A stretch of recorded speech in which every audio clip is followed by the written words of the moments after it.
हरी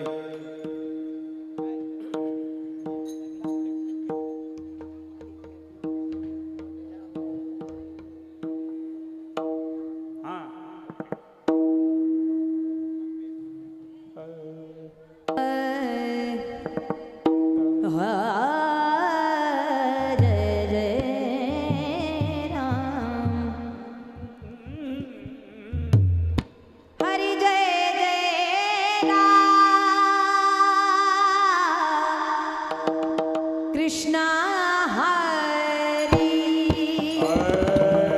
हरी जय कृष्ण हरी जय जय राम कृष्णा हरी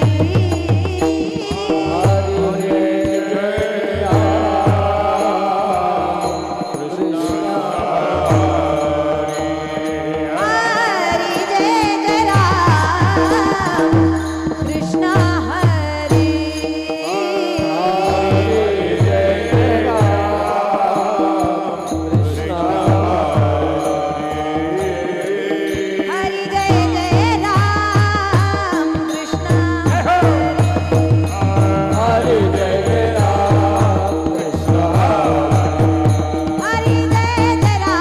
कृष्ण जय जय राम कृष्ण हरि जय जय राम कृष्ण हरि जय जय राम कृष्ण हरि जय जय राम कृष्ण हरि जय जय राम हरि कृष्ण जय जय राम कृष्ण जय जय राम कृष्ण जय जय राम कृष्ण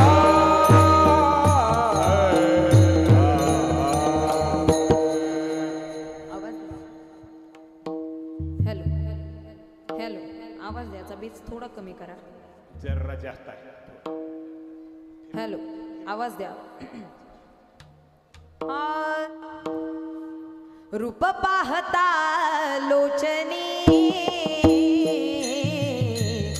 रूप पाहता लोचनी लोचनी रूप पाहता लोचनी रूप पाहता लोचनी रूप पाहता लोचनी रूप पाहता लोचनी रूप पाहता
धन्य मी मानिन आपुले संचित धन्य मानिन आपुले संचित धन्य मी मानिन आपुले संचित धन्य मानिन आपुले संचित राहिले से प्रेत तुझे नाम राहिले से प्रीत तुझे नामी राहिले से प्रीत तुझे नामी धन्य मी मानिन आपुले संचित धन्य मी मानिन आपुले संचित धन्य मानिन आपुले संचित धन्य मी मानिन आपुले संचित राहिली से प्रीत तुझे नाम राहिले से प्रीत तुझे नामी राहिले से प्रीत तुझे नामी धन्य झालो आता यासी संदेह नाही धन्य झालो आता याची संदेह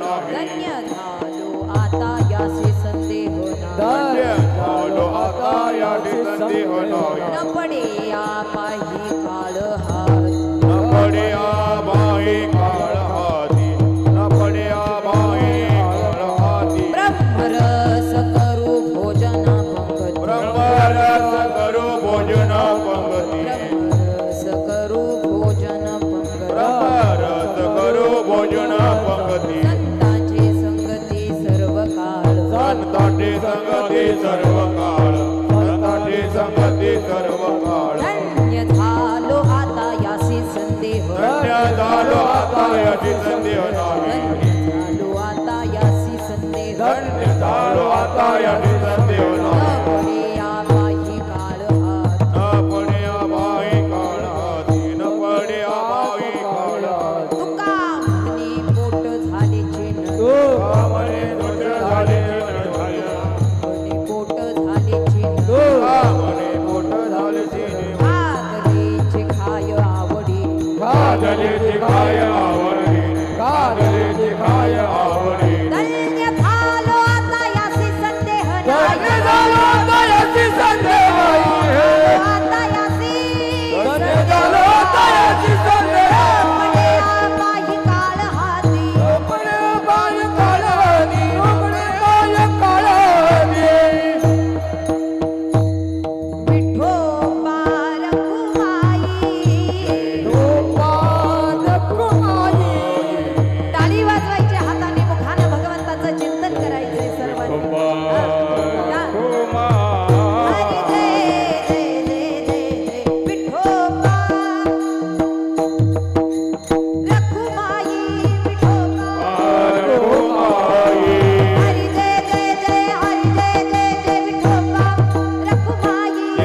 माऊली टाइम झाले तेवढं कळतंय आम्हाला नाही सांगण्याच्या आधी आम्ही धन्य मी मानेन आपुले संचित धन्य मी मानेन आपुले संचित धन्य मी मानीन आपुले संचित धन्य मी मानीन आपुले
हॅलो आतमध्ये मॉनिटर येतो ना आवाज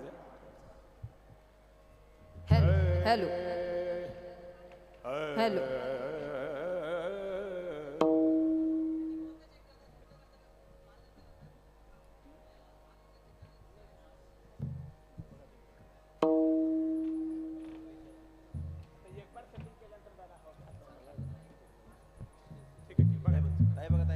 हॅलो हॅलो महायोग पीठे तटे भीमरथ्यम वरम पुंडलिकाय धातुं मुनीन्द्रे समागच्छ तिष्ठं तमानन्दकन्दं परब्रह्मलिङ्गं भजे पाण्डुरङ्गं पाण्डुरङ्गकरो प्रथमनमन पाण्डुरङ्गकरो प्रथमनमन बोला पांडुरंगकरो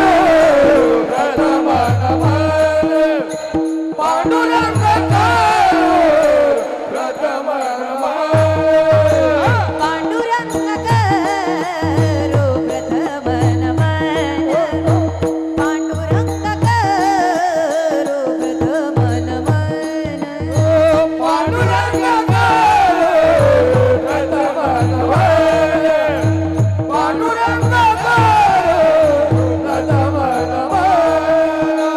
दुसरे चरण संतांचे दुसरे चरण संतांचे या त्यांच्या कृपादाने कथेचा विस्तारो त्यांच्या कृपादाने कथेचा विस्तारो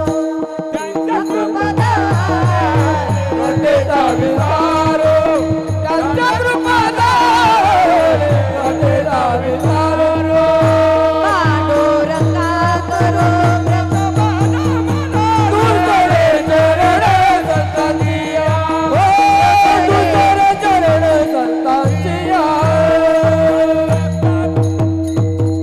पांडुरंगाकरो कलावज्ञजी योधरार्थावतारं कलंकांक तेजोधिका मोदिवत्रं कलानीशिवादापनोदार दक्षं समाधिस्थमूर्तिं भजे ज्ञानदीपम् ओम नमो ज्ञानेश्वरा करुणाकरा दयाळा तुमचा अनुग्रह लाधलो पावन झालो चराचरी गुरुर ब्रह्मा गुरुर विष्णू गुरुर देवो महेश्वरा गुरुर साक्षात परब्रह्मा तस्मै श्री गुरुवे नमः वसुदेवं सुतं देवं कंसचानूरमर्दनं देवकी परमानन्दं कृष्णं वन्दे जगद्गुरु अलंकापुरी पुण्यभूमी पवित्र तिथे नांदतो ज्ञानराजा सुपात्र तया आठविता महापुण्य राशी नमस्कार माझा श्री सद्गुरु संत ज्ञानेश्वरासी नमो सद्गुरु तुकया ज्ञान दीपा नमो सद्गुरु सच्चिदानंद रूपा नमो सद्गुरु भक्त कल्याण मूर्ती नमो सद्गुरु भास्करा पूर्ण कीर्ती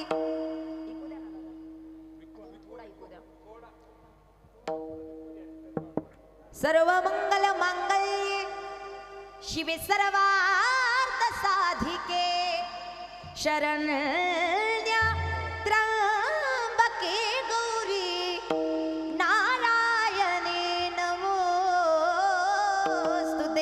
विठ्ठल विठ्ठल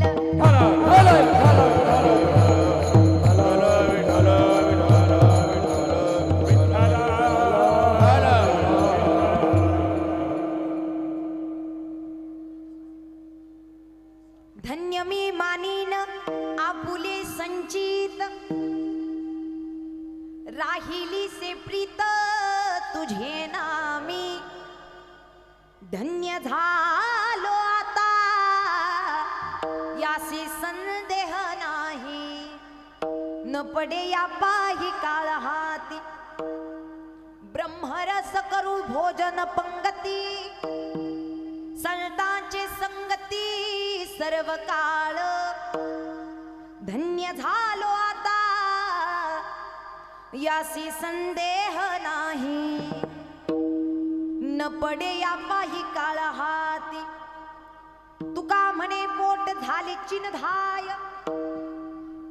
तुका म्हणे पोट झाले चिन्हाय, तरी खादलीची खाय आवडीने, धन्य झालो आता यासी संदेह नाही, न पडे या बाही काळ हाती, विठ्ठल विठ्ठल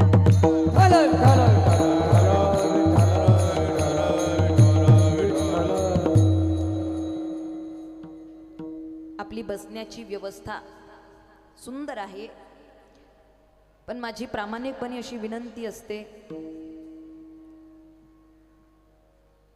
आणि नियम आहे की या गादीच्या उंच बसू नये, पण सिटीतला भाग आहे, जागेची कमतरता असते आणि गुडघ्याचा, मणक्याचा, पाठीचा किंबहुना 2 तास कीर्तनाला बसण्याचा काही वेळेस त्रास होतो, ते मी समजून घेऊ शकते, म्हणून तुम्हाला बसण्याची परवानगी आहे, परंतु पायातल्या चपला काढून बसा, फक्त पायातल्या चपला काढा आणि व्यवस्थित बसा.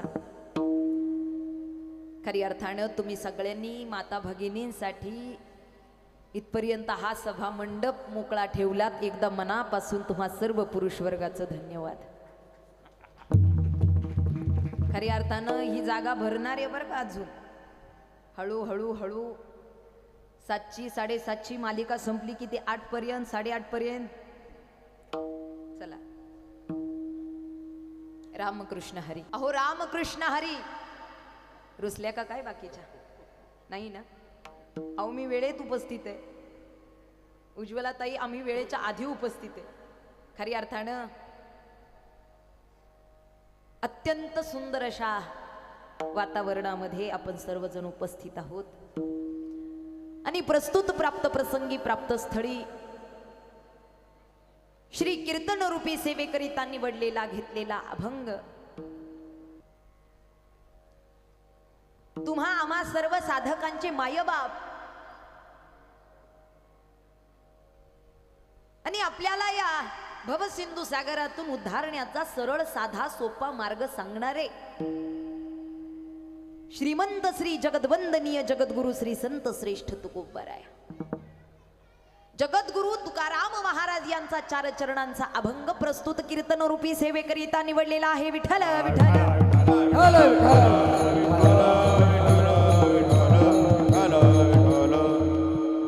आज माणसांना बोलवावं लागतं, चला या कीर्तनाला बसा, पण या पशु प्राण्यांना सांगावं लागत.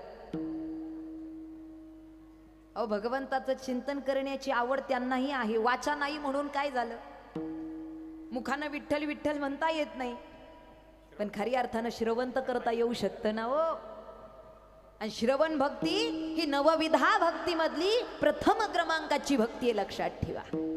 श्रवणम कीर्तनम विष्णू स्मरणम पादसेवनम अर्चनम वंदनम दास्यम साख्यम आत्मनिवेदनम. आणि मग ते श्वान जर ही भक्ती करत असेल तर आपण का अडवावं, आणि अडवण्याचा आपल्याला अधिकार या रे लहान थोर याती भलती कोणी येऊ शकतं, परमार्थ कोणी करू शकतं. त्यामुळे इकडे लक्ष द्या, आपापसामध्ये बोलू नका. महिला मंडळ आपापसामध्ये बोलू नका, विनंती आहे.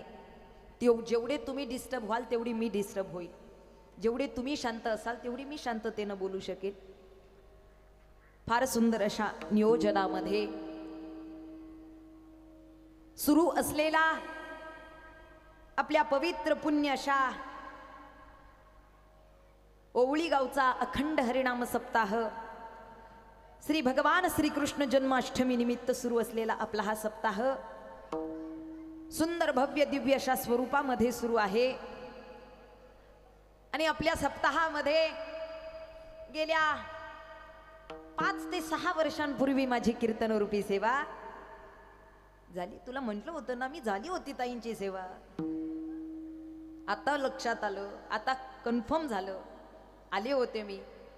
आमच्या आदरणीय उज्ज्वला ताई या ठिकाणी त्याही वेळेस तेवढ्याच हसमुख आणि तेवढ्याच मार्गदर्शिका म्हणून, आणि आजही तीच ऊर्जा, तीच प्रेरणा खरी अर्थानं ताई आहे. मनापासून धन्यवाद. सर्व आपलं ओवळी ग्रामस्थ, भजनी मंडळ, सप्ताह कमिटी, आयोजक, नियोजक, सातत्यानं आम्हाला ज्यांचं कॉन्टॅक्ट होत होतं, एकदा जोरदार टाळी वाजवा सर्व आयोजकांसाठी. खरंच द्यावे तितके धन्यवाद थोडेत. परमार्थ आपण कुठेही करू शकतो, पण परमार्थाचं विशिष्ट असं ठिकाण आपल्याला दाखवून विशिष्ट प्रकारे आपल्याला परमार्थ या ठिकाणी नामस्मरणाच्या एकत्रित भजनाची या ठिकाणी गोडी आपल्याला लागलेली आहे. आणि सप्ताहाचा आजचा हा 5वा दिवस आणि 5व्या दिवसाची कीर्तनरूपी सेवा माझ्याकडे देण्यात आली. उपस्थित सर्व ओवळी, भजनी मंडळ, ग्रामस्थ, सप्ताह कमिटी, मनापासून धन्यवाद. आणि ज्यांचं सौजन्य आजच्या दिवशी आहे, कैलासवासी आत्माराम हरी व दिवड्या हरी पाटील, सौजन्य दात्यांसाठी म्हणजे त्यांचे कुटुंबियांनी या ठिकाणी सौजन्य दिलेलं आहे. एकदा जोरदार टाळी वाजवा सौजन्य दात्यांसाठी. सौजन्य दात्यांचं, अन्नदात्यांचं मी सप्ताहामध्ये, कीर्तनामध्ये आभार मानते. बाबा का? कारण अनेक लोकांजवळ पद पैसा आहे, पण सगळ्यांजवळ आपल्या धर्म कार्यासाठी दान करण्याचं दातृत्व नसतं. ज्या अर्थी आपल्या धर्म कार्यासाठी त्यांचं दातृत्वानं धन पैसा या ठिकाणी प्राप्त होत असेल, निश्चितच कुठेतरी भगवंताची त्यांच्यावरती कृपा आहे असं समजून जायचं. लक्षात ठेवा. मनापासून धन्यवाद. प्रस्तुत प्रसंगी जगद्गुरु तुकोबारायांचा 4 चरणांचा अभंग आहे. धन्य मी मानीन आपुले संचित, राहिली से प्रीत तुझे नामी. धन्य झालो आता यासी संदेह नाही, न पडे पाही काळ हाती. जगद्गुरु तुकोबारा या अभंगाच्या माध्यमातून आपल्या संचिताला धन्यता देतात. अनेक वेळा तुम्ही आम्ही सुद्धा धन्यता दिली, पण ताई आपण प्रापंचिक माणसं असल्या कारणानं आपली धन्यता फक्त संसाराला, आपली धन्यता फक्त कशाला? फक्त प्रपंचाला, फक्त संसाराला. एखादी नवीन गोष्ट आपल्या जीवनात आली, आपण स्वतःला खुश आणि समाधानी आणि धन्य समजतो. किंबहुना पद पैसा जर आपल्या अपेक्षेपेक्षा जास्त प्राप्त झाला, माणूस म्हणतो बाबा काय पाहिजे जीवनात, धन्य झालो आता. पद पैसा मिळाला, माणूस म्हणतो धन्य झालो मी. श्रीमंती ऐश्वर्य मिळालं, माणूस म्हणतो धन्य झालो मी. किंबहुना एखाद्याला पुत्र प्राप्ती नाही, त्याला जर पुत्र प्राप्त झाली तो म्हणतो धन्य झालो मी. एखाद्या पोरीचं लग्न जुळत नसेल, आता पोरींचं नाही मुलांचंच नसतं, पोरीचं जुळतं पण पोराचं हे पहा, पोराचं लग्न जुळलं, आई वडील म्हणतात धन्य झालो आम्ही. का? मुलाचं लग्न जुळलं, नोकरी लागली, मुलगी झाली, हा पुत्र प्राप्ती झाली, धन्य झालो मी म्हणतात. आपली धन्यता ही फक्त प्रपंचिक विषयासाठी आहे, पण संतांची धन्यता फक्त प्रापंचिक नाहीये. किंबहुना संत प्रपंचाला धन्य मानतच नाही. संत प्रपंचाला काय म्हणतात? फलकटतो संसार दुःख बांधवणी, आहे हा संसार. नको नको नको, ऐका. दुःख बांधवणी, आहे हा संसार. दुःख बांधवडी, आहे हा संसार. सुखाचा विचार नाही कोठे, सुखाचा विचार नाही कोठे. दुःख बांधवडी, आहे हा संसार. दुःख बांधवडी, आहे हा संसार. रात्रंदिवस सुखाची अपेक्षा आहे, पण एक गोष्ट लक्षात ठेवा, संत सांगतात दुःखाचं मूळ ज्या संसारात आहे तिथे आपण कशाला धन्यता देणार आहे आणि कशामध्ये सुख मानणार आहे? आणि या संसाराकडून आपण जर सुखाची अपेक्षा धरत असेल तर ते पूर्णपणे चुकीचं आहे. एक गोष्ट नीट लक्ष देऊ नये का, अनेक वेळा जीवाला सुखाची, बसून घ्या तुम्ही आपापसामध्ये बडबडत, जेवढा तुम्ही गोंधळ करताय तेवढी मी डिस्टर्ब होते. येणारे येत राहतात, जाणारे जात राहतात, कोण येतंय, कुठे बसतंय, कसं बसतंय याच्याकडे आपण लक्ष देण्याची काही गरज नाही. असं करा, नाही तर असं तरी करा, बोला जरा तुम्ही. आल्यापासून पाहते नुसते अशाच पाहत बसल्या, हे असं बघत बसलं की मला टेन्शन येतं. हे बघा, वक्ता राजकीय क्षेत्रातला पुढारी नेता असो किंवा वारकरी संप्रदायातील कीर्तनकार असो, वक्त्याला श्रोत्यांनी दिलेल्या मानधनापेक्षा श्रोत्यांच्या प्रतिसादाची अपेक्षा अधिक असते, लक्षात ठेवा.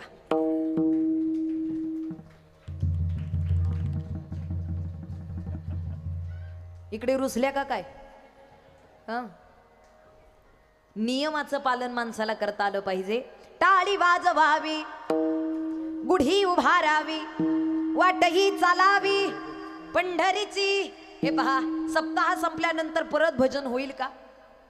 सप्ताह संपल्यानंतर पुन्हा सप्ताहाचा आनंद आपल्याला मिळेल का? मग आताची वेळ आणि आताचा काळ का वाया घालवायचा? मिळालेली वेळ आणि मिळालेल्या काळाचं सार्थक का करू नये? हातानं टाळी का वाजवू नये? मुखानं भजन का करू नये? ज्याच्याकरिता देह दिला त्याचं कर्म किंबहुना त्याचं भजन का करू नये? हाताला जर एखाद्याला मारायचं असेल तर सांगावं लागतं का? पण टाळी वाजवायची म्हटलं की सांगावं लागतं. करे टाळी बोला, सांगावं लागतं. सांगतो तुम्हासी भजा वेळोवेळा, बरोबर ना? सांगावं लागतं. या डोळ्याला वाईट पाहायचं म्हटल्यानंतर सांगावं लागतं का? पण चांगलं रूप पाहायचं, भगवंताचं रूप पाहायचं, याला सांगावं लागतं. कानाला वाईट ऐकायचं, एखाद्याची निंदा चुगली ऐकायची, ती तिघी बोलत असतील तर चौघीचा कान जातो. काही लोक कीर्तनात बसले तरी त्यांचं लक्ष नसतं, कोण काय बोलते. अहो, रात्री अपरात्री 2:30 वाजता जर कोणाच्या गावामध्ये कोणत्या गल्लीत भांडणं चालू झाली, हे 2:30 वाजता झोपेतून जागं होतं ती भांडणं ऐकायला जातं. पण 7 ते 9 एवढा फ्रेश टायमिंग असून कीर्तनाला बसत नाही. कानाला सांगावं लागत नाही, मुखाला सांगावं लागतं का वाईट बडबड करायला? कीर्तनात बसले तरी हिचं असं, तिचं तसं, तिनं असं, तिनं तसं, तिचं असं, तिचं तसं. ऐकू येतंय मी काय म्हणते? अहो, तिसरीला सुद्धा कळत नाही नेमक्या बोलत्यात काय. हरिपाठामध्ये सांगतात, अनंत वाचाल बरळती बरळ, त्या कैसेनी गोपाळ पावे. दया कैसा दयाळ पावे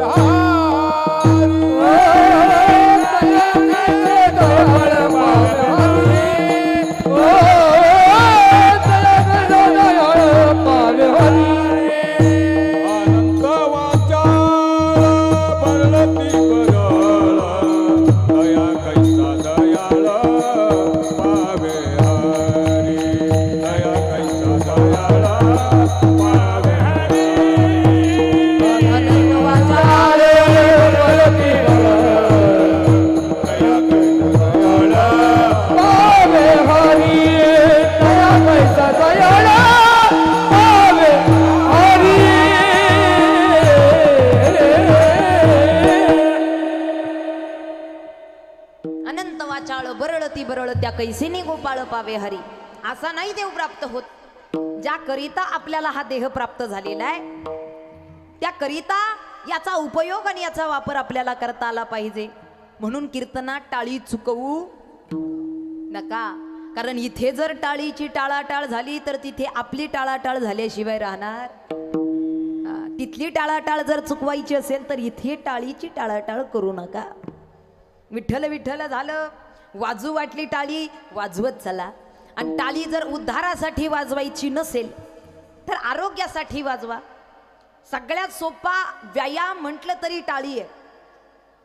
कीर्तन असो किंवा नसो, आजी दिवसातून किमान 70 ते 80 वेळा टाळी वाजली पाहिजे. सप्ताह असो किंवा नसो 10 मिनिटं आपण सलग टाळी वाजवा.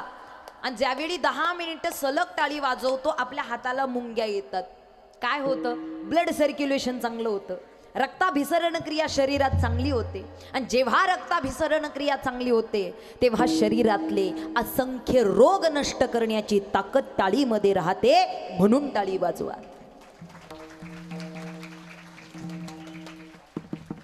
फायदा सांगितल्यावर काय टाळ्या वाजायला लागल्या? अहो इथे बिना फायद्याचं कोण? संतांनी सगळ्यांचाच फायदा सांगितला. हरी मुखे म्हणा, हरी मुखे म्हणा, पुण्याची गणना. निश्चितच आपण प्रपंचासाठी जगणारी माणसं आहोत. त्यामुळे भक्ती जरी करायला गेलो तरी 50-50% असते, 100% आहे का?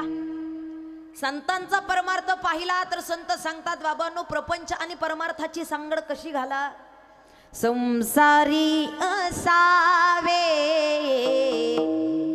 असुनी नसावे, संसारी असावे असुनी नसावे, कीर्तन करावे वेळोवेळा,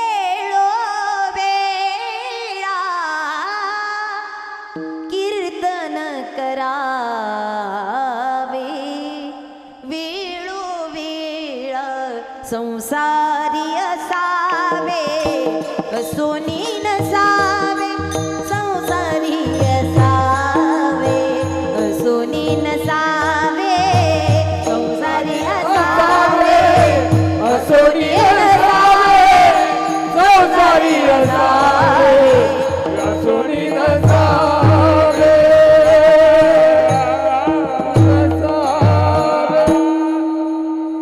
संसारी. आजी भाजीमध्ये जर मीठ कमी पडलं, छान लागते की नाही भाजी? लागते. असं करा नाही तर असं करा, बोला मोकळ्या. भाजीमध्ये मीठ कमी पडलं, भाजी आळणी होते, आळणी भाजी चांगली लागत नाही. आणि भाजीमध्ये मीठ जास्त पडलं तर भाजी खारट होते, आणि खारट भाजी छान लागत नाही. मग प्रमाणातच पाहिजे. जसं भाजीमध्ये मिठाचं प्रमाणच पाहिजे तसं परमार्थामध्ये प्रपंच प्रमाणातच पाहिजे. आलं का लक्षात? किती करायचा, कसा करायचा, संतांनीही केला प्रपंच. इथे जगद्गुरु तुकोबाराय संचिताला ज्या अर्थी धन्यता देतात त्या अर्थी मी तुम्हाला सांगतेय. तुम्ही आम्ही सुद्धा त्यांच्या परे या ठिकाणी आपणही या मनुष्य जन्मात या मनुष्यरूपी देहाला या ठिकाणी प्राप्त केलेले. संतांनी परमार्थ केला, आपणही परमार्थ करतो. पण संतांचा दृष्टिकोन आणि आपला दृष्टिकोन या जमीन आसमानाचा फरक आहे. एक जण मला म्हटला, ताई काय संतांमध्ये माझ्यामध्ये फरक आहे? जशी संतांनी भगवी कपडे घालावी तशी आम्ही धारण करतो. एक रेल्वेचा प्रवास करत असताना रेल्वेचा प्रवासी एका डब्यामध्ये बसलेला, आणि रेल्वेच्या डब्यामध्ये एक तरुण पोरगा, आणि त्याच रेल्वेच्या डब्यामध्ये त्याच कक्षेमध्ये एक साधू महाराज आले. साधू महाराजांनी केसरी रंगाचे कपडे घातलेले आणि त्या तरुणाने सुद्धा केसरी रंगाचे कपडे घातलेले. ज्या रंगाची चप्पल साधू महाराजांची त्याच रंगाची चप्पल याची. ज्या पद्धतीचा पेहराव आणि दिसणं महाराजांचं होतं तसंच दिसणं त्या तरुणाचं होतं. महाराजांसोबत सुद्धा एक बॅग होती, पिशवी होती, आणि या तरुणासोबत सुद्धा एक बॅग आणि, ऐकताय ना तुम्ही सगळ्या, बॅग आणि पिशवी होती. त्यावेळी साधू महाराज त्या तरुण पोराच्या जवळ बसले आणि प्रवास सुरू झाला. त्यावेळी तरुण म्हणला, ओ महाराज, जवळ जवळ तुमच्यात आणि माझ्यात काहीच अंतर नाही. जसे तुम्ही आहात तसाच मी आहे. लोक म्हणतात साधूंमध्ये आणि सामान्य पुरुषांमध्ये फार फरक असतो, पण मला तर तसं काही जाणवत. जसे तुमची कपडे तशी माझी कपडे, तुमच्याकडे बॅग आहे माझ्याकडे बॅग आहे, तुमच्याकडे पिशवी आहे माझ्याकडे पिशवी आहे, तुमच्याकडे काहीतरी साहित्य आहे माझ्याकडे काहीतरी साहित्य आहे. तुम्हीही प्रवासाला निघालाय, मीही प्रवासाला निघालो. तुमच्याही पायात चप्पल आहे माझ्याही पायात चप्पल आहे. समानतेचं अंतर आहे. काय फरक आहे तुमच्यात आणि माझ्यात? असंच अनेक वेळा आपल्याला वाटतं, आणि म्हणून आपण साधू महाराजांसारखे दिसू लागतो आणि स्वतःला महाराजच समजू लागतो. पण असं होऊ नये, असं करू नये. महाराज म्हणले, अगदीच बरोबर बोलतोय तू, अगदी बरोबर आहे, तुझ्यात आणि माझ्यात काहीच अंतर नाही. रेल्वे स्टेशन आलं, रेल्वे थांबली आणि प्रवाशांचा चहा पाणी नाश्ता त्या ठिकाणी सगळे प्रवासी रेल्वेतून खाली उतरले आणि हे दोघे सुद्धा खाली उतरले. महाराज म्हणले चल जरा फेरफटकारा मारून येऊ, चहा पाणी घेऊन येऊ. आणि चहा पाणी घेण्यासाठी दोघे जण गेले. दोघांच्याही बॅगा त्या कक्षेतच त्या डब्यातच ठेवल्या आणि चहा पिस्तोपर्यंत रेल्वेचे आवाज आला आणि रेल्वे निघू लागली. पुढच्या प्रवासाला रेल्वे निघू लागली तेव्हा हा तरुण ओरडू लागला, अहो महाराज उरका पटकन, अहो पटपट पटपट चहा प्या, पटकन नाश्ता करा, अहो रेल्वे निघाली पहा. अरे मग जाऊ देत ना, गडबड कशाला करतो, चहा तर पिऊ दे. अहो महाराज असं काय करता, तुम्हाला माहित नाही माझी बॅग आहे त्याच्यामध्ये. अरे पण माझी आहेच ना. अहो फार अनमोल साहित्य आहे माझं त्याच्यामध्ये. अरे माझंही आहेच ना. अहो फार महत्वाची कागदपत्रे, अरे माझी बॅग त्याच्यातच आहे. आत्ताच तर तू म्हटला होता ना तुमच्यात आणि माझ्यात काहीच फरक नाही म्हणून. मग मी त्याग करतो माझ्या साहित्याचा, तू त्याग करू शकशील? वरी भगवा झाला नामे अंतरी वश्य केला कामे त्यांना मानू नये साधू जगी विटंबना बाधू. वरी भगवा झाला नामे अंतरी वश्य केला कामे त्यांना मानू नये अंतरी वश्य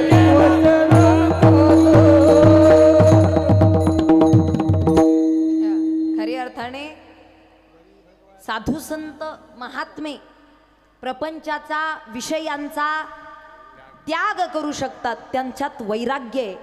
तुम्हा आम्हामध्ये ते वैराग्य. एक जण म्हणला ताई आमच्यातही मोठं वैराग्य आहे ना. माणसातही वैराग्य नाही असं मी म्हणत नाही, आहे, पण ते फार थोड्या काळासाठी. तुम्ही लक्ष द्या, फार थोड्या काळासाठी. आपण एखाद्या वेळी अंत्यसंस्काराला अंत्यविधीला कोणाच्या स्मशानभूमीमध्ये गेलोत, अनेक लोकांना तिथे वैराग्य निर्माण होतं, ज्याला स्मशान वैराग्य म्हणतात. पण माणसाचं वैराग्य म्हणजे मरकट वैराग्य. इकडे लक्ष द्या, माणसाचं वैराग्य म्हणजे मरकट वैराग्य. मरकट वैराग्य म्हणजे माकडासारखं वैराग्य, जसा माकडाचा स्वभाव. ते वैराग्य माणसाचं थोड्या काळासाठी. एक 12 वर्षाचा पोरगा कथेला गेला आणि कथेमध्ये बसल्यानंतर कथा श्रवण करत असताना त्याच्या कानावरती पडलं, प्रपंचामध्ये दुःख आहे पण परमार्थ एक सुख स्वरूप आहे. प्रपंच हे सर्व मिथ्या आहे पण परमार्थ एक सुख स्वरूप आहे. आणि त्या मुलाच्या बालमनावरती इतका परिणाम झाला की ते घरी गेल्यानंतर आईला सांगू लागला. म्हटलं आई, ए आई, आत्ता कथेला गेलतो, कथा श्रवण करून आलो, चांगलं झालं. हे बघ आई, कथेत फार सुंदर विषय सुरू होता. काय? हे प्रपंच दुःखरूप आहे आणि संसार दुःखरूप आहे पण परमात्मा परमार्थ एक सुख स्वरूप आहे. आई, मला सुख प्राप्त करायचं आहे म्हणजेच मला प्रपंच करायचा. काय म्हटला? 12 वर्षाचा पोरगा आईला सांगतो मला प्रपंच करायचा नाही. आई म्हटली, ए दादा, एकुलता एक माझा मुलगा तू. अरे असं म्हणू नकोस, मी कोणाकडे पाहावं?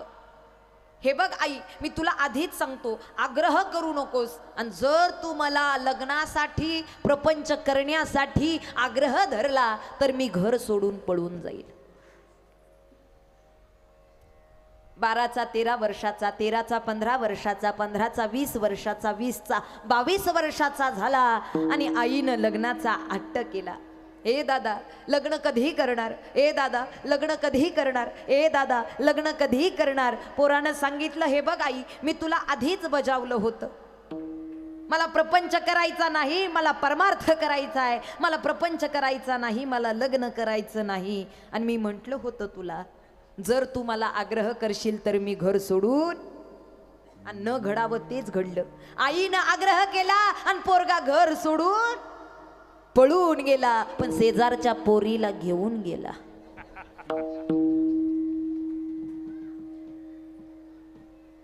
तुमच्या लक्षात आलं का? वैराग्य धारण झालं, पण ती किती काळासाठी? अखंड काळासाठी का? नाही नाही नाही. तुम्ही आम्ही सुद्धा अनेक वेळा या गोष्टींमध्ये अनेक वेळा खऱ्या अर्थानं तो भाव आणतो, पण संतांचा जो दृष्टिकोन होता, संतांचा जो भाव होता, तो आपल्या हृदयात येत नाही. संत स्वतःला, स्वतःच्या संचिताला धन्यता देतात. एक जर साधकाने प्रश्न केला, महाराज संचित हे काही दिसण्यासारखं आहे का? संचित म्हणजे काय? आपण जे काही आज सुख दुःख पाहत असतो, भोगत असतो, तो आपल्या संचिताचा भाग आहे. भोगतो न घडे संचिता वाचोनी, वाहिल्या बुद्वेग दुःखची केवळ, आणि भोगने ते फळ संचिताचे, भोगने ते फळ, भोगने ते फळ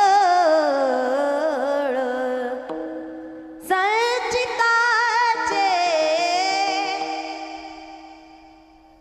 जे काही आपल्या जीवनामध्ये सुख दुःख प्राप्त होतं, काय सरकायचं ते एकदा पुढे सरकून घ्या, परत परत बडबड करू नका. विठ्ठल विठ्ठल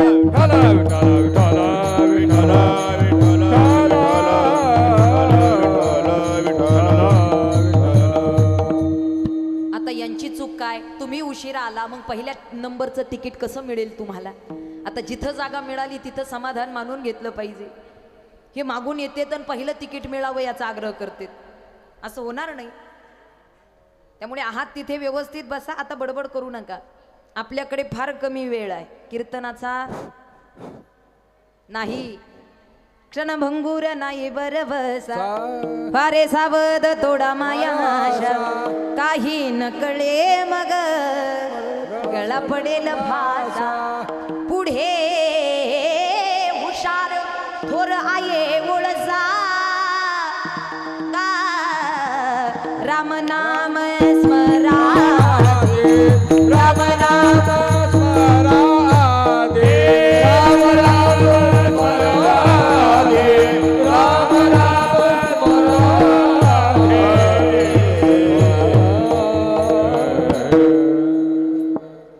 संचित हे न दिसण्याचं आहे, पण अनुमानाने आपल्याला संचित जाणून घ्यावं लागतं.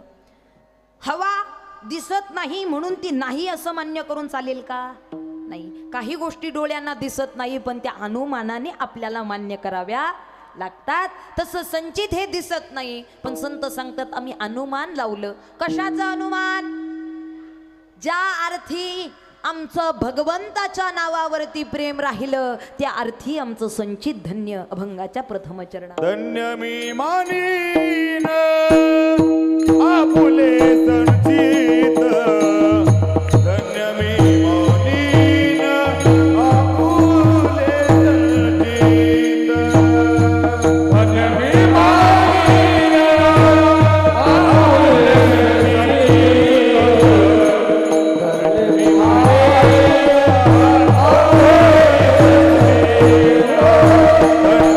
मानीन आपुले संचित,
नाही, प्रपंचातील वस्तूंना नाही, आपुले संचित संचित धन्य म्हणतात.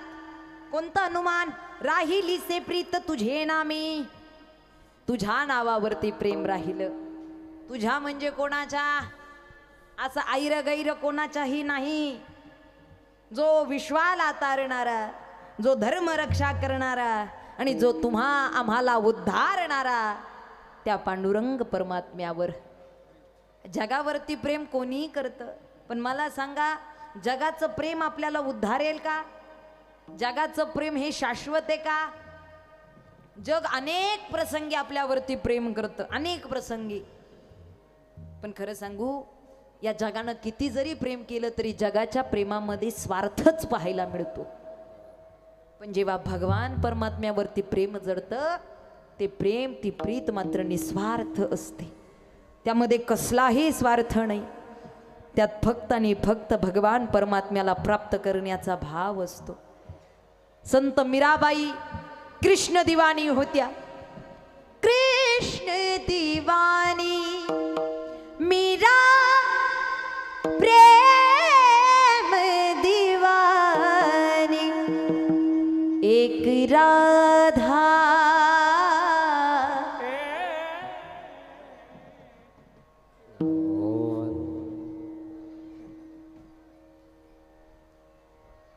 एक राधा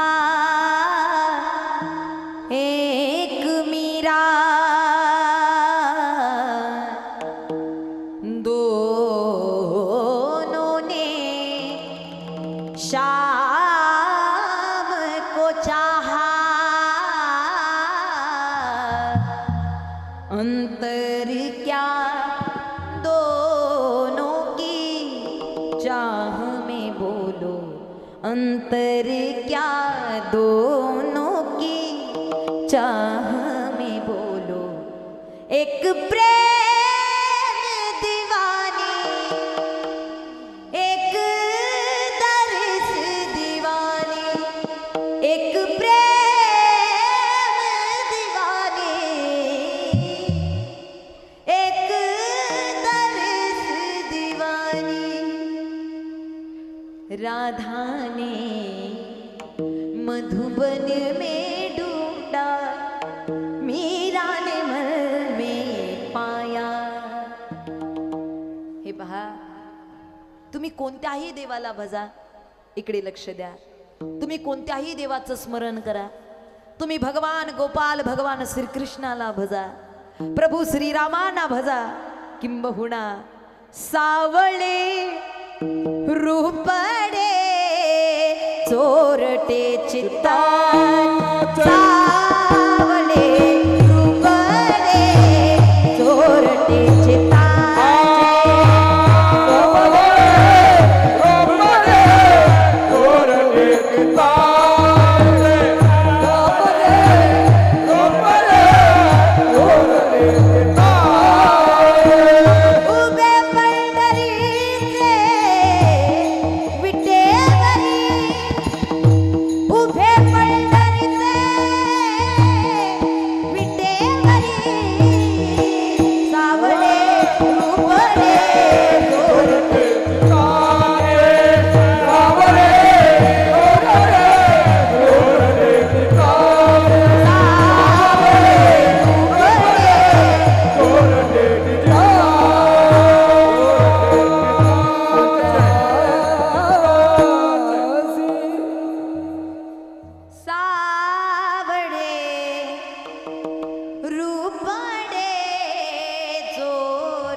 आपण कोणत्याही देवाचं भजन करा, पण एकदा का जर त्या देवाला हृदयात स्थान दिलं, इकडे लक्ष द्या.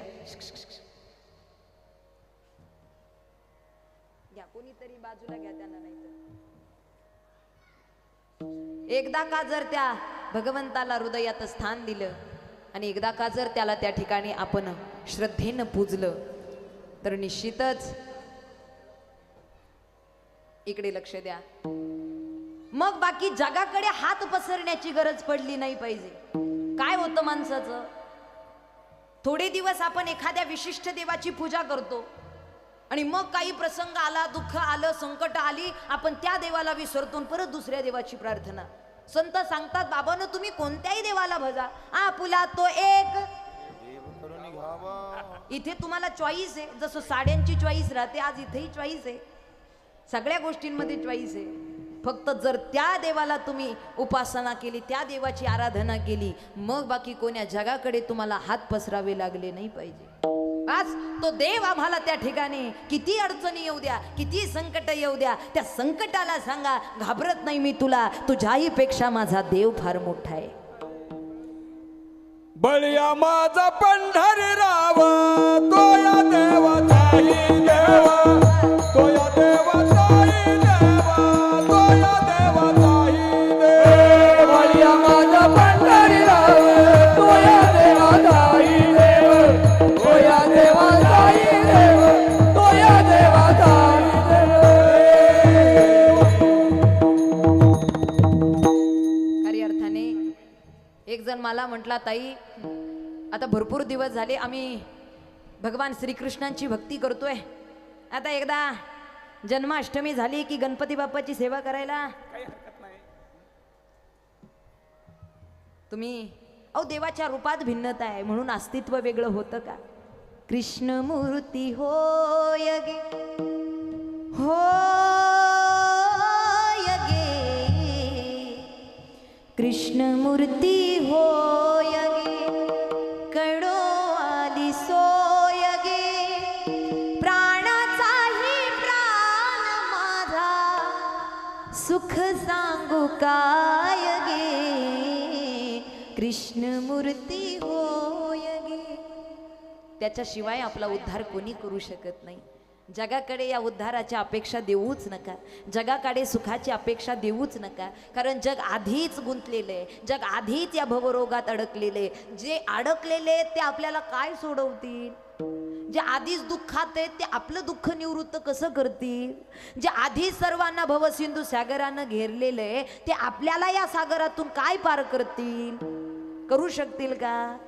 कुठपर्यंत लोक आपल्या सोबत आहेत? एकाच्या घरात जाऊन दुसऱ्याचा चिवडा खाऊन तिसऱ्याच्या गाडीत बसून चौथ्याला निवडून देतं, हे जगाची रीत आहे. जग आपल्याला उद्धारेल का? याती कुळ माझे गेले हरपोनी, श्रीरंगा वाचोनी अनुनेने, याती कुळ माझे. त्याच्याशिवाय आता दुसरं कोणी आम्हाला स्थिर करू शकत नाही. संत सांगतात देवाच्या नावावरती प्रेम राहिलं आमचं संचित धन्य आहे. तुम्ही आम्ही सुद्धा आज भक्ती करतोय. किती वर्षाचा सप्ताह आहे? 113 वर्षाचा सप्ताह. अभिमान वाटला पाहिजे आपल्याला, भाग्य आपलं मोठं म्हटलं पाहिजे आणि संचितही धन्य म्हटलं पाहिजे. 113 वर्षाचा सप्ताह आपल्या ओळीमध्ये चालू आहे. एकदा जोरदार टाळी वाजवा. खरी अर्थाने बाबा मी का धन्यता मानतीये, कारण काही गावचे सप्ते अजून सुरू सुद्धा झाले. आपल्याकडे असं म्हणतात ज्या अंगणामध्ये तुळस नाही ते घर स्मशाना समान असतं, बरोबर ना? ज्या अंगणामध्ये तुळस नाही ते घर स्मशाना समान आहे. मी म्हणेल ज्या गावात कीर्तन भजन नाही ते गावही स्मशाना समान आहे की नाही? नाही पटलं का? नुसते अशा पाहत राहील. हे पहा भगवंताच्या नामस्मरणाची ताकद फार मोठी आहे. संत सांगतात देवाच्या नावावरती प्रेम राहिलं, नावावरती बर का, याला विशेष आहे. कारण देवाचं नामस्मरण, देवाचं नावच आपल्याला इथून उद्धारतं. या जगाचं नाव किती वाहवा करा, या जगाच्या नावाचं किती कौतुक करा, आणि या जगाच्या नावावरती काय आहे? एका शहरात माझं कीर्तन होतं. म्हटलं ओ दादा अमुक यांचं नाव सांगितलं. म्हटलं यांचं घर कुठे? ते म्हटले ताई अशा नावासी या गल्लीमध्ये 10 माणसं राहतात. तुम्हाला नेमकं कोणाच्या घरी जायचं? म्हटलं ज्यांच्या घरी 2-2 कुत्री बांधलेली आहेत. आता काय सांगावं? म्हणजे माणसाची ओळख नावावरती ओळख राहिली का आता? काय राहिलं नावावर? नावही तशी राहिली नाही, आता नावावही काही राहिलं. पूर्वी नावात ताकद होती, पण आता माणसाच्या नावातही ताकद राहिली का? पूर्वीसारखी नावही राहिली नाही आणि पूर्वीसारखी माणसंही राहिली नाही. देवाच्या नावात ताकद आहे. काय ताकद आहे? नाम तुझे रे, नाम तुझे रे, नाम तुझे रे नारायणा, नाम तुझे रे, नाम तुझे रे, नाम तुझे रे नारायणा. नाम तुझे नाम तुझे नाम तुझे टाळी वाजवायची. नाम तुझे नाम तुझे नाम तुझे नारायण. थोडी पाषाणाला पाना, थोडी पाषाणाला पाना, पाषाणाला पाना. नाम तुझे नाम तुझे नाम तुझे नारायण. नाम तुझे नाम तुझे नाम तुझे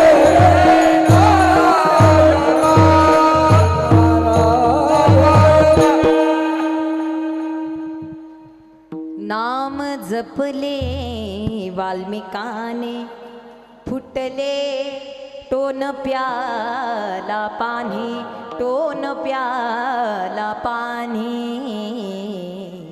नाम तुझे रे, नाम तुझे रे, नाम तुझे रे. बोला ना. नारायण नारायणा. हे पहा, त्याच्या नावाशिवाय आपल्याला कोणी उद्धारू शकतं का? इतर कोणाच्या नावाचा तिथं वशिला चालेल का? माणसं इथं भरपूर वशिला लावते. जा माझं नाव सांग. अहो जरा काम होतं, माझं नाव सांग, तुझं काम होऊन जाईल. अहो कुठेही वशिला लावते. एकाला यमराज नेहण्यासाठी आले, घेऊन जाण्यासाठी, आणि ते यमराजाला म्हणतो तुम्हाला माहित नाही मी कोण आहे. अरे त्याला सांगून काय करतोय? कुठं वशिला लावावते तरी माणसाला कळतं का? यमाला काळाला वशिला लावाय निघाला नावाचा. काय नाव आहे माणसाचं? 2-4 सातबारे, 2-4 जमिनी, 2-4 गाड्या, 2-4 बंगले असले म्हणजे आपण फार धनवान झालो का? भगवंतानं निर्माण केलेल्या सृष्टीवरती आपण जन्माला आलोत आणि मग इथल्या जागा जमिनी खरेदी करून त्याचे सातबारे आपल्या नावावरती केले. कशाचा अभिमान आहे माणसाला? एके ठिकाणी चहा पिण्यासाठी आम्ही आता सहसा जात नाही, पण एका गावी गेलो. त्यांनी चहाचा कप हातामध्ये दिला. म्हटले ताई इकडे या. काय? हा हॉल, बर. हे देवघर, बर. ही गॅलरी, बर. हा हे वरती रूम, अजून हा ही खाली तळघर, बर. हे किचन, बर. हे बेडरूम, बर. ही पुढची जमीन आपली, ही मागची शेती आपली, हे बाजूचंही आपलं, या गाड्या आपल्या. अच्छा आता पिऊ दे. तुमच्या ध्यानात आलं का? अहंकार आहे कशाचा? मीपणा आहे कशाचा? ऐसा तू समर्थ ब्रह्मांडाचा धनी, तुझिया सत्तेने वेदासी बोलणे, सूर्यासी चालणे, तुझिया बळे ऐसा तू समर्थ ब्रह्मांडाचा धनी.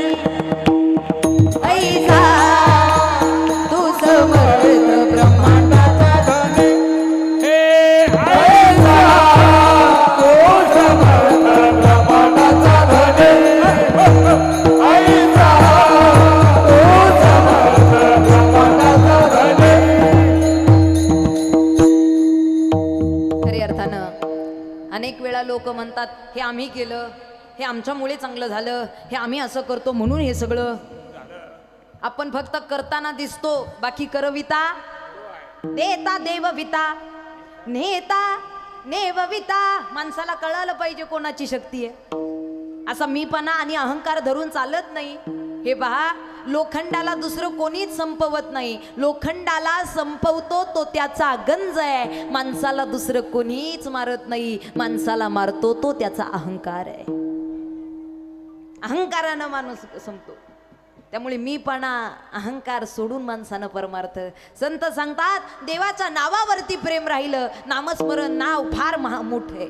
सदा नाम घोष करू हरी कथा तेने सदा चित्ता. ही नामस्मरणाची ताकद आहे. म्हणून निश्चितच नावावरती प्रेम राहिलं. साधक प्रश्न करतात हे कशावरून सांगता? संत सांगतात आम्ही 100% गॅरंटी खात्रीनं सांगतो अभंगाच्या दुसऱ्या चरणात. धन्य झालो आता याची संदेह नाही. धन्य झालो आता याची संदेह नाही.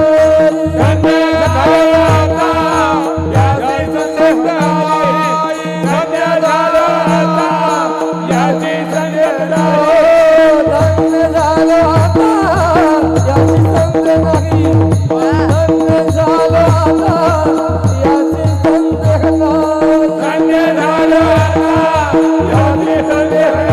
नाही. धन्य झालो आता याची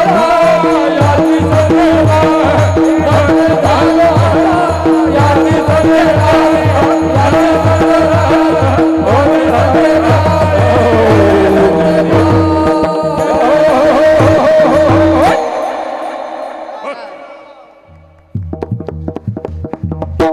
धन्य झालो आता याची जगद्गुरु तुकोबाराय सांगतात संशय घेऊच नका तुम्ही. कसं काय आणि असं कसं काय या अशी संदेह नाही का न पडे या पाही. आम्ही काळाच्या ओघात जाणार नाही. त्यामुळे आम्हाला गॅरंटी आहे आमचं संचित धन्य आहे. काळ आम्हाला काही करू शकत नाही. संत काळाचाही काळ आहे. लक्षात ठेवा, संत काळाचाही काळ आहे. काळाचाही काळ कोण होतो? जो धर्माच्या आणि निश्चितच आपल्या संस्काराच्या आपल्या संस्कृतीची जोपासना करून वाटचाल करतो तो काळाचाही काळ होतो. जो संत विचारांचा आधार घेऊन भगवंताच्या नामस्मरणाची ढाल हातात घेतो तो काळाचाही काळ होतो. आणि निश्चितच नामस्मरणावरती प्रेम राहिलं म्हणून काळ काही करू शकत नाही. काळ काहीच करू शकत नाही. संत सांगतात ही नामस्मरणाचं शस्त्र आमच्या हातात आहे. काल देहासी आला खाऊ. काल देहासी आला खाऊ. काल देहासी आला खाऊ. काल देहासी आला खाऊ. आम्ही आनंदे आम्ही आनंदे आम्ही आनंदे नाचू गाणो. काल देहासी आला खाऊ. काल देहासी आला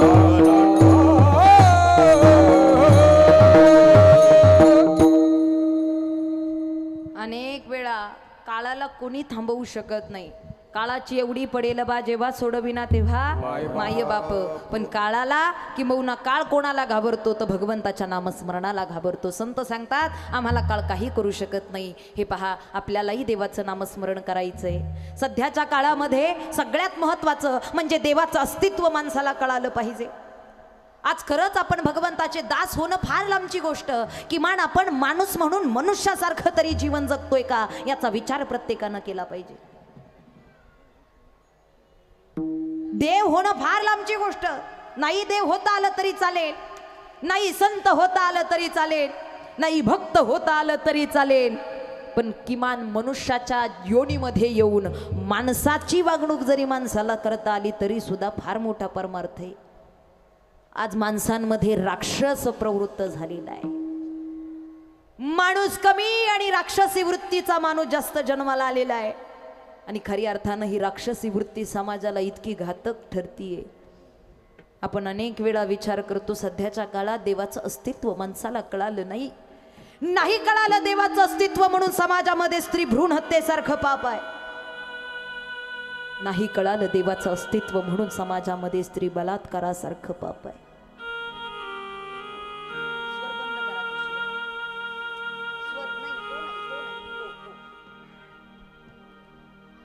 नाही कळालं देवाचं अस्तित्व. आज कुठे चाललाय माणूस, कोणत्या विचारानं जगतोय आपण. खरं तर ही फार पवित्र गादी आहे. पण माफी मागून एक शब्द बोलेल, इतकी नीच प्रवृत्तीची माणसं या समाजामध्ये आहेत. विचार करायला लावणारा विषय आणि खरंच विचारही करू शकत नाही असा विषय त्या ठिकाणी समाजामध्ये घडतोय. एका पाठोपाठ एक बलात्काराच्या अत्याचाराच्या घटना कानावरती पडतात. आपण रोज ऐकतोय, कानांनी ऐकतोय, डोळ्यानं पाहतोय, पण त्याच्याबद्दल ऍक्शन मात्र काहीच घेतली जात नाहीये. अहो, एका दिवसामध्ये नोटबंदी होऊ शकते, एका दिवसामध्ये लॉकडाऊन होऊ शकतं, एका दिवसामध्ये सरकारही बदली होऊ शकतं. मग एका दिवसामध्ये अत्याचार करणाऱ्याला, नराधमाला शिक्षा, फाशीची शिक्षा का होऊ शकत नाही? सांगा ना, का होऊ शकत नाही? किती दिवस मेणबत्त्या जाळायच्या, किती दिवस आंदोलनं करायची, किती दिवस तो अत्याचार सहन करायचा? माझी उपस्थित स्त्रियांना, महिलांना, माता भगिनींना, उपस्थित सर्वांना विनंती आहे, तुमच्या लेकीप्रमाणे, तुमच्या बहिणीप्रमाणे मी उभी आज. आपण कोणत्या महाराष्ट्रात जन्माला आलोय?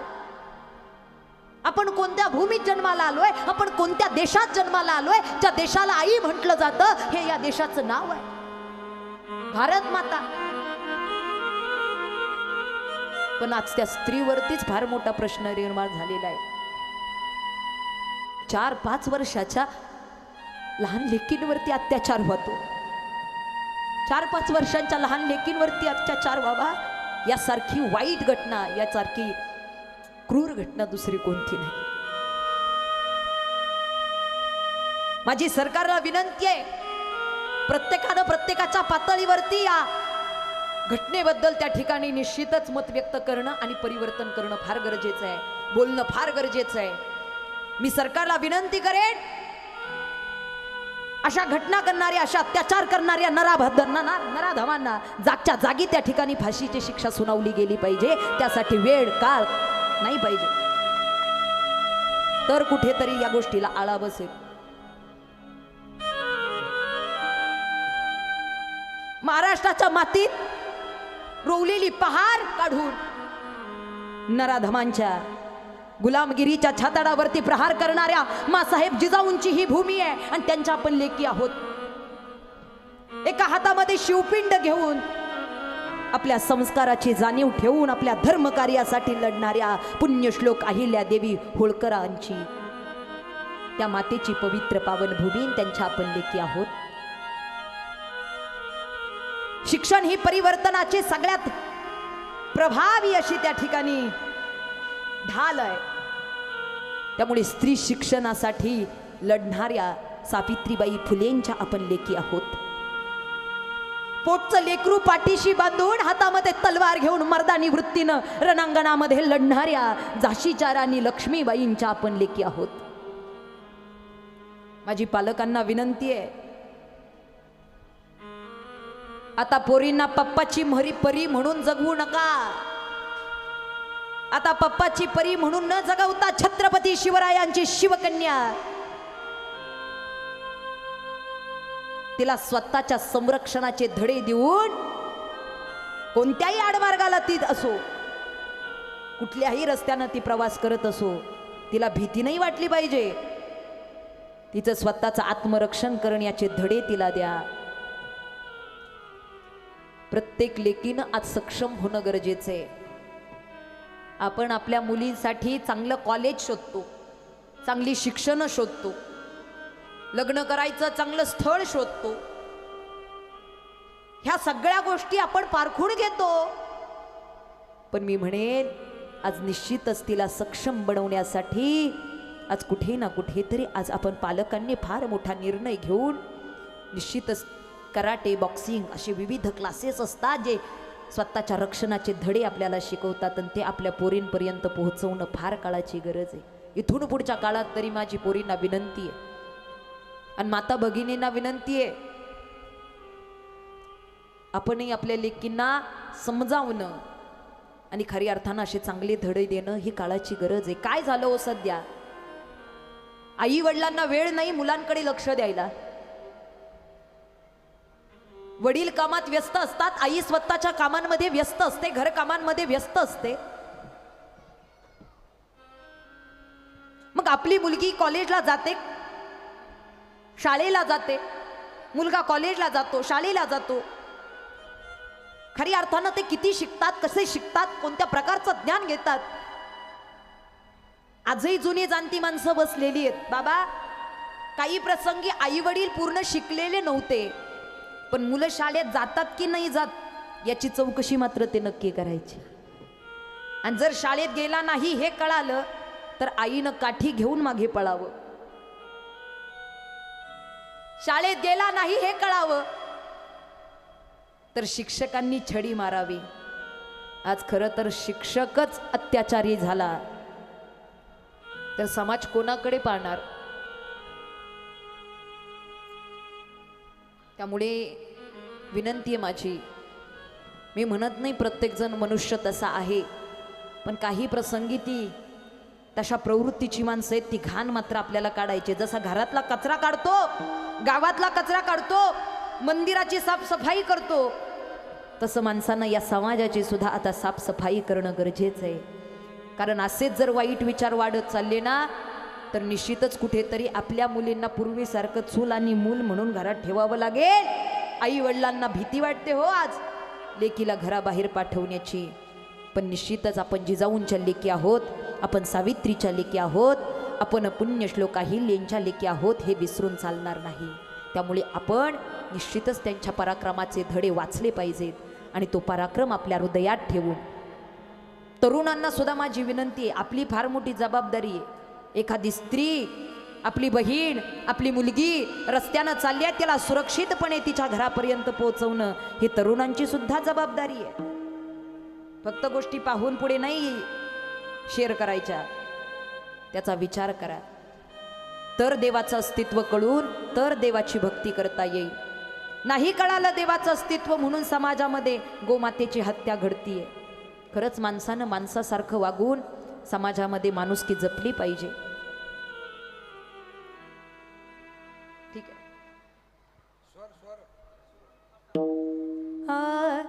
मानसा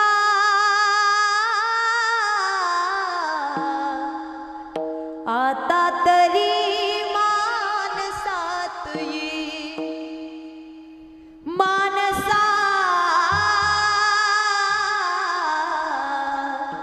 आता तरी मानसात ये, कलियुगाचं वार लागल ह्याचारीनं जीवन जगलं.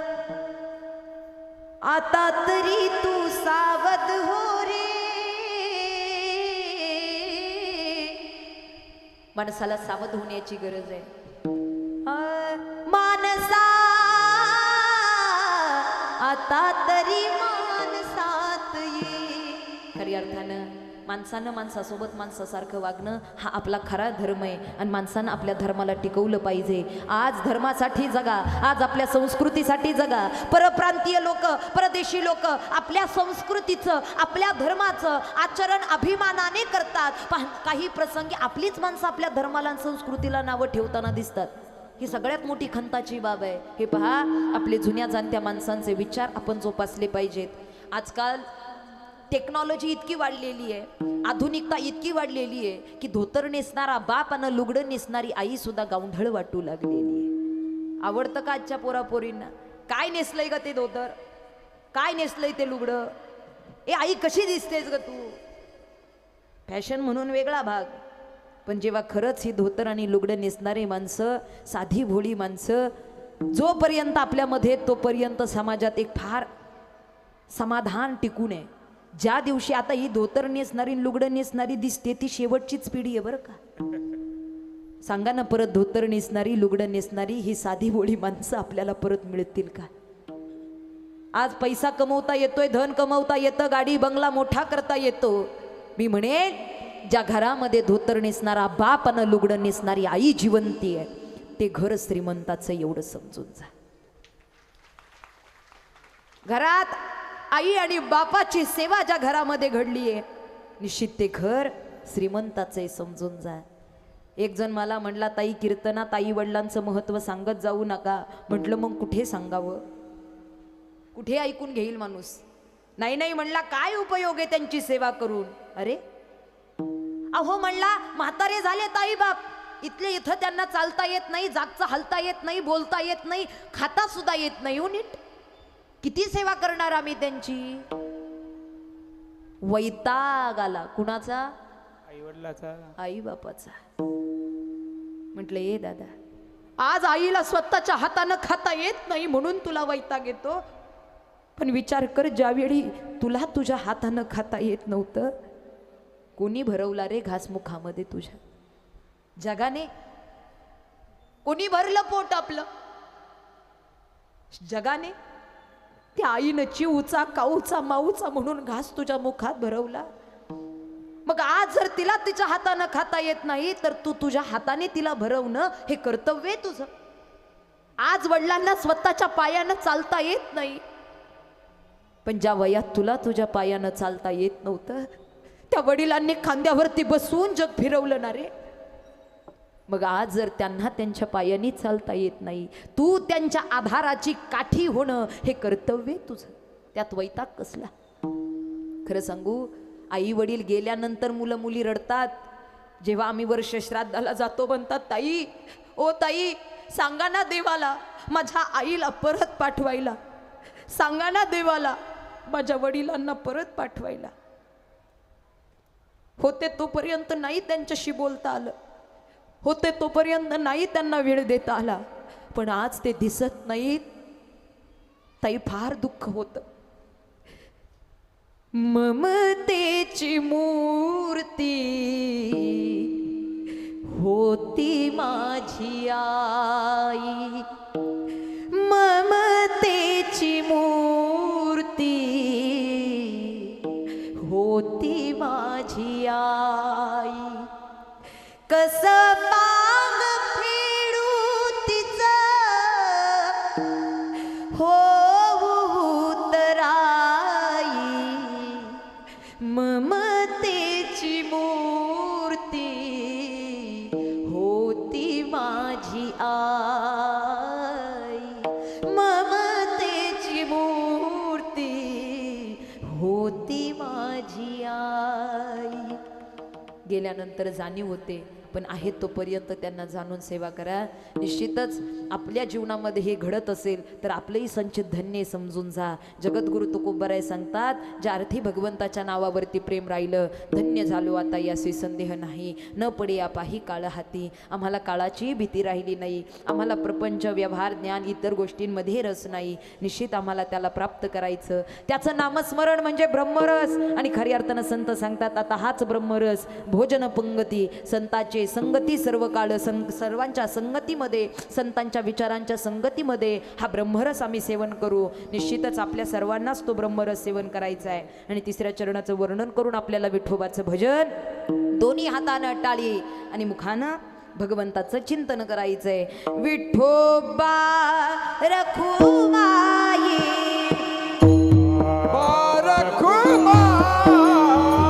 टाळी वाजवायचे सर्वांनी.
गोपाल कुमाई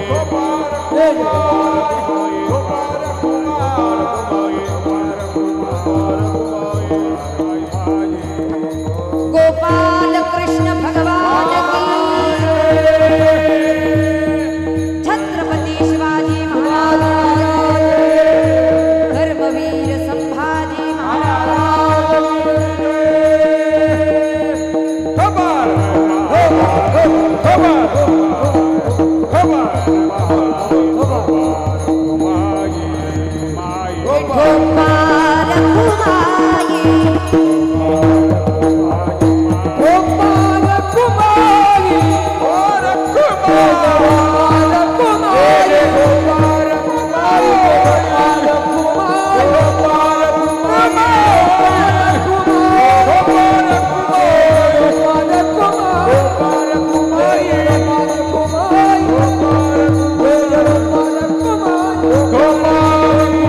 हर हर महादेव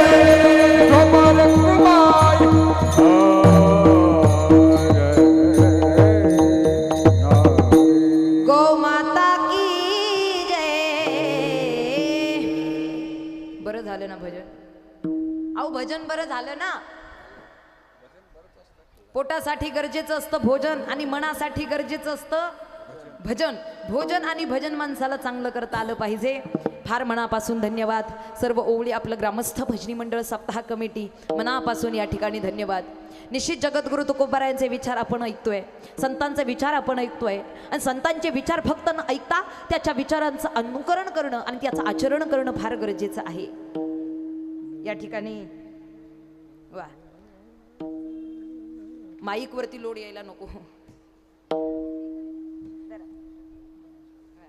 मनापासून धन्यवाद हे पहा आपला एक धर्म आहे तो धर्म माणसाला जोपासता आला पाहिजे मी स्वतः गोसेवक आहे कसा धर्म टिकवता येईल घरात आई अन गोठ्यात गायीची सेवा करा इकडे लक्ष द्या मी स्वतः गोसेवक आहे भोर तालुक्यामध्ये रुक्मिणी खिलार गोशाळा या नावानं आमची वैयक्तिक गोशाळा आहे ज्या माध्यमातून जातिवंत खिलार गाई आणि जातिवंत मोठ्या मापाचे खिलार वळू बैल त्यांची आम्ही सेवा करतोय यूट्यूबला जरी तुम्ही सर्च केलं नेहाताई भोसले किंवा रुक्मिणी खिलार गोशाळा या नावानं आमचं चॅनेल आहे ज्या माध्यमातून तुम्ही त्या ठिकाणी गोमातेची सेवा पाहू शकता खऱ्या अर्थानं मी विनंती करते प्रत्येकाला आपल्या जीवनामध्ये एका तरी गोमातेची सेवा आपल्याकडून घडली पाहिजे कारण फार मोठं पुण्य आहे आपल्या आईनंतर आपल्याला दूध देऊन वाढवते ती आपली गायी आहे त्यामुळे निश्चितच जशी आईची तशी गायीचीही सेवा माणसाला करता आली पाहिजे आज खरंच गोमातेची सेवा प्रत्येकानं करा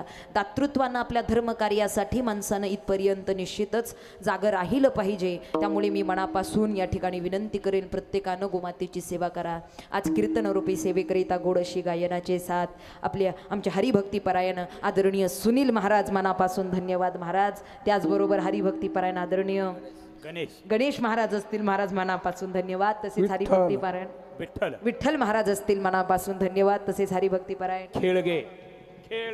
खेडगे महाराज असतील मनापासून धन्यवाद एकदा जोरदार टाळी वाजवा सर्व गायनाचार्यांसाठी आणि टाळकरी वर्गासाठी मनापासून धन्यवाद विनेकरी महाराज सोबदार बाबा मनापासून धन्यवाद मृदुंगाची सुंदर असे साथ मोतीराम महाराज असतील मनापासून धन्यवाद तसेच त्या ठिकाणी आपले ओम फोटो या ठिकाणी लाईव्ह आपला हा सर्व सेवे त्या ठिकाणी ही सेवा आपल्याला लाईव्ह दिसत आहे मनापासून धन्यवाद आणि तसेच आपल्या सर्व कार्यक्रमाचं चित्रीकरण केलेले आमचे ब्रँड मराठी यूट्यूब चॅनल या ठिकाणी यूट्यूब चॅनलमध्ये सर्वोत्कृष्ट पाहिलं जाणारं सगळ्यात जास्त पाहिलं जाणारं प्रसिद्ध असं जगामध्ये खऱ्या अर्थानं चांगल्या परीचा ज्यांचा वाव ते यूट्यूबमधली ब्रँड मराठी यूट्यूब चॅनल आमचे प्रशांत दादा याचं चित्रीकरण करतायत दादा मनापासून या ठिकाणी धन्यवाद एकदा जोरदार टाळी वाजवा आपल्या या सेवा किंबहुना हे कीर्तन तुम्हाला पुन्हा ब्रँड मराठी यूट्यूब चॅनलवरती 8 ते 10 दिवसानंतर पाहायला मिळेल निश्चितच सर्वांनी चॅनलला सबस्क्राईब करा आणि निश्चित फॉलो करा अधिकच न बोलता उपस्थित सर्व श्रोते माईबापांच्या चरणी नतमस्तक होते तसेच त्या ठिकाणी आजचे सौजन्यदाते त्या ठिकाणी कैलासवासी आत्माराम हरी व दिवड्या हरी पाटील सर्व पाटील कुटुंब मनापासून या ठिकाणी धन्यवाद आणि मनापासून या ठिकाणी आयोजकांचं नियोजकांचं धन्यवाद. माझ्या समवेत या ठिकाणी माझे पती आदरणीय आंतरराष्ट्रीय मृदुंग वादक अर्जुनजी महाराज साळेकर या ठिकाणी उपस्थित आहेत. महाराज मनापासून धन्यवाद. आल्यानंतर भरपूर आग्रह केला महाराज मृदुंग वाजवायला नाही आलेत, परंतु खऱ्या अर्थानं सकाळी सोलापूरला कीर्तन होतं ते करून इथपर्यंत प्रवास, पुन्हा त्या ठिकाणी लातूरला जायचंय, त्यामुळे अधिकच बोलणार नाही. उपस्थितांच्या चरणी नतमस्तक होऊन सेवेला पूर्णविराम. ज्ञानेश्वर माऊली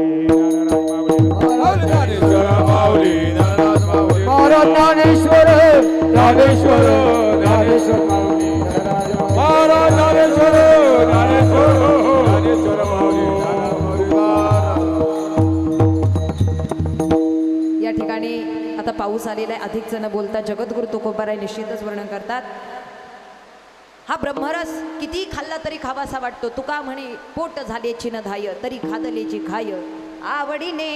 विठ्ठल जय जय विठ्ठल जय विठ्ठल जय जय विठ्ठल जय जय विठ्ठल. बोलिलेले करू वेडे वाकुले उत्तरे करा क्षमा अपराध महाराज तुम्ही सिद्ध उच्चारिला धिक्कार द्या बोलत क्षमा अपराध महाराज ज्ञानेश्वरा पायापैकी करा क्षमा अपराध महाराज या देव कुंडली कवर